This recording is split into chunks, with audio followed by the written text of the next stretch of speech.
Hi, welcome to valuationpodcast.com, a podcast and video series about all things related to business and valuation. My name is Melissa Gragg, and I'm a valuation expert in St. Louis, Missouri. I have the pleasure of discussing fraud and forensic accounting with Chris Ekimoff, a certified fraud examiner and CPA in Washington, D.C.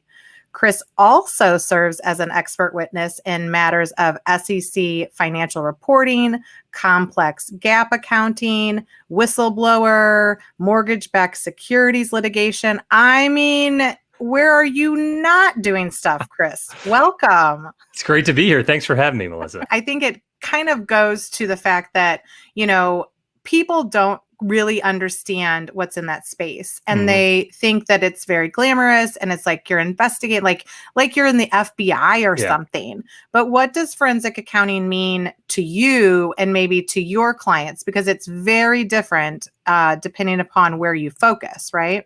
Yeah, it's one of those terms of art. Everybody's got their own quick definition for it. Mine, I like to tell clients and colleagues that it is accounting and finance under heightened scrutiny. And I contrast that with, talking about audits, right? You brought up the auditors. An audit is a set service for a specific purpose. Ostensibly speaking, it's to ensure that the financial statements are, not materially misstated under the accounting framework that they're being presented on. And that service needs to be provided at a regular basis, whether that happens, through a bank covenant or because you're a publicly traded entity. We can go on and on into the weeds on that. So to me, an audit is going an inch deep and a mile wide, right? We want to make sure everything is in order.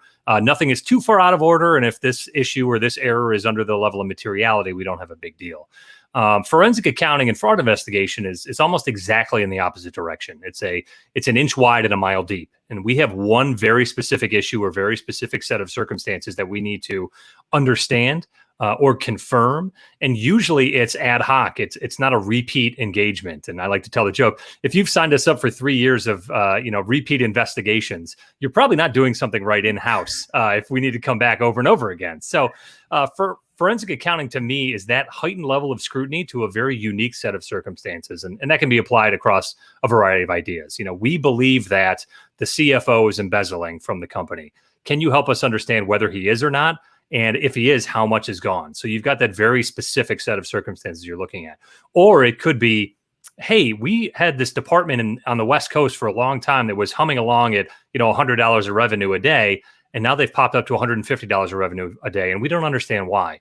Can you come in and take a look and see is something bad going on here? Or are we just doing a lot better than we projected? So again, not really a fraud investigation in that perspective, but putting another layer of scrutiny onto the financial results you're looking at to understand what's really going on. So, the classical definition, the word forensic, you talk about the glamour. I like to say the forensic accounting sounds sexy and cool.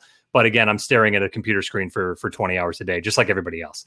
The forensic word, its Latin root is actually for the forum is what it translates to, or for the law. So forensic basically applies to presenting something in a court of law or for a trier of fact. So a lot of times our work will be held up to the standards of a bankruptcy court or a civil litigation or potentially criminal litigation if an individual is undertaking some criminal activity based on the financial information that we're reviewing. So that's really a broad way to describe it.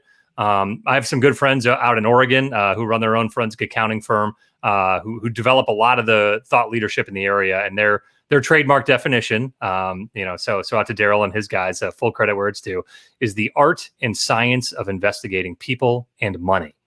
And what that means is that you're not only looking at the ledger, debits on the left, credits on the right. You're also looking at the intent. What was Chris doing when he took $10,000 out of the petty cash fund? What was the CFO purchasing when they, wrote a blank check to a contractor to get their home remodeled?